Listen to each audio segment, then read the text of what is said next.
my Korean husband. 안녕하세요, 미스터 권입니다. 저번 비디오에서 제가 호주에 대해서 좀 이야기를 했는데 이번에도 호주에 관해서 좀 더 이야기를 하려고 합니다.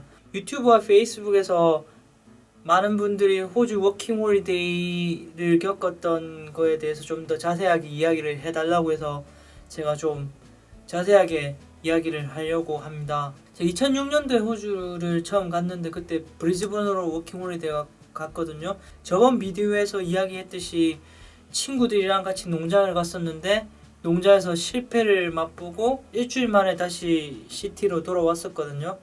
와가지고 이제 열심히 해야겠다는 마음가짐을 갖기 위해서 저희가 서로 머리를 밀어줬거든요. 군대에 갈 때처럼 짧게 머리를 잘랐어요. 서로 친구 3명이서 그렇게 자르고 이제 열심히 하자는 마음으로. 그리고 저희가 백패커에서 지냈었는데 그때 돈을 많이 가지고 있던 상태가 아니었기 때문에 16인실에서 지냈었거든요.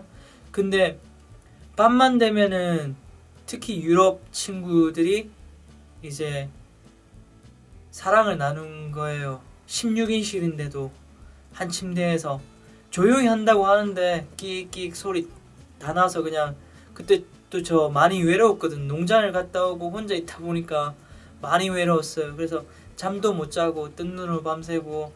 그리고 유럽 쪽 여자 애들은 이상하게 부끄러운 걸 모르는 것 같더라고요. 저희가 있는데도 옷을 갈아입고 그냥 신경을 안 쓰더라고요. 참 황당한 경험이었어요. 그리고 친구들이랑 같이 중고차를 샀거든요. 백패커에 돌아다니면 이렇게 보드 같은 게 있는데 거기에 한국 사람이 차를 판다고 내어놨더라고요. 3,000불짜리였는데 저희가 싸게 해가지고 4명이서 550불씩 해서 2,200불에 차를 샀어요. 근데 그 차 주인이 저희한테 농장 정보를 줬거든요.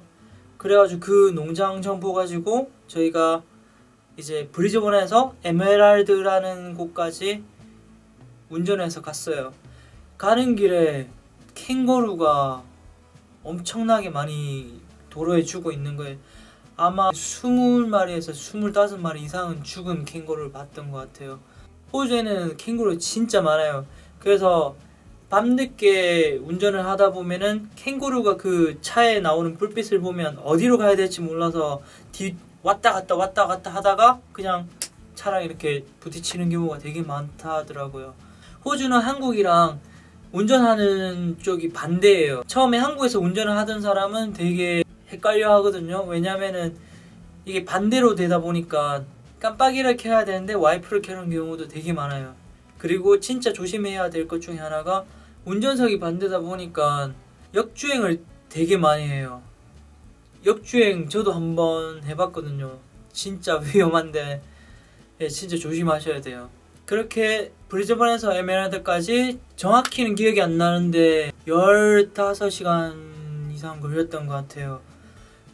그리고 저희가 잘 데가 없어서 차에서 처음에 1박을 했거든요. 저희 중에서 영어를 좀 하는 친구가 농장 컨트랙터한테 연락을 해가지고 일이 있는지 알아봤거든요. 그리고 그때가 시즌이라서 그래서 백패커도 못 갔고요.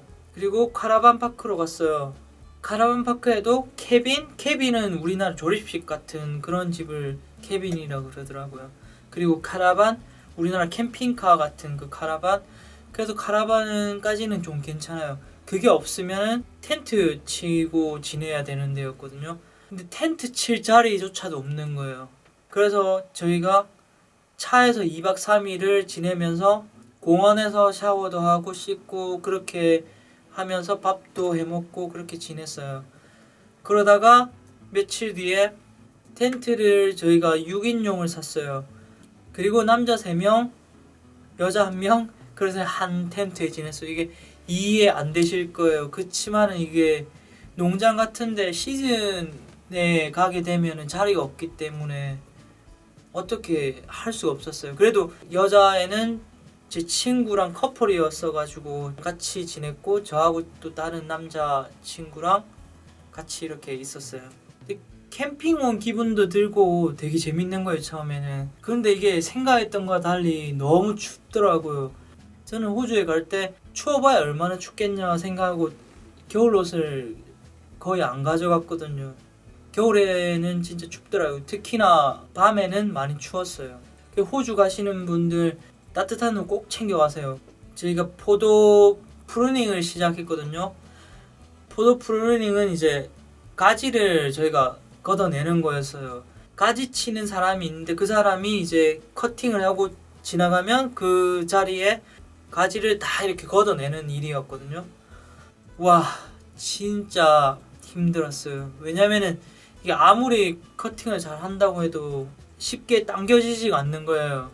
그러다가 가지가 얼굴에 맞고 그러면 막 화도 나고 그렇게 일을 했는데 저희가 80불에서 90불 정도 하루에 벌었던 것 같아요. 그리고 이게 컨트랙이라서 시간당 돈을 받는 게 아니라 저희가 하는 만큼 버는 거라서 잘하는 사람 많이 돈을 벌었었어요. 그리고 이제 텐트로 돌아가면 이제 도시락을 싸고 밥을 먹고 그리고 그 다음날 일 갈 준비를 또 하고 일찍 잠을 자야 돼요. 왜냐하면 농장일은 대부분 아침 일찍 시작하거든요. 근데 아침에 일어났는데 손이 안 움직이는 거예요. 이게 잼잼이가 안 되는 거예요. 너무 손이 아파가지고. 포도 프루닝을 할 때 공업용 장갑을 끼고 했거든요. 그런데 그 장갑을 껴도 손이 아프고 일이 끝날 때쯤 되면 장갑이 다 찢어지고 그런 경우가 되게 많았어요. 진짜 힘들었어요.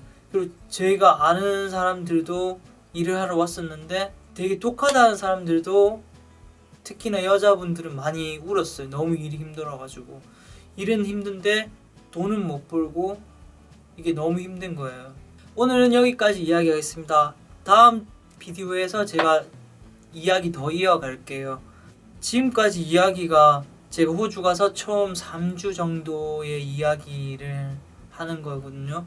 앞으로도 이야기가 되게 많으니까 계속 지켜봐 주시고요. 구독해 주시면 앞으로 저희 호주 워킹 홀리데이 이야기 계속 들으실 수 있습니다. 중간에 제가 또 다른 비디오 만들 테니까 꼭 워킹 홀리데이 경험 이야기가 아니라 좀 다른 이야기도 만들 테니까 잘 지켜봐 주시고 다음 비디오에서 또 뵙겠습니다. 구독하시는 거 잊지 마시고 다음에 또 뵐게요. 바이.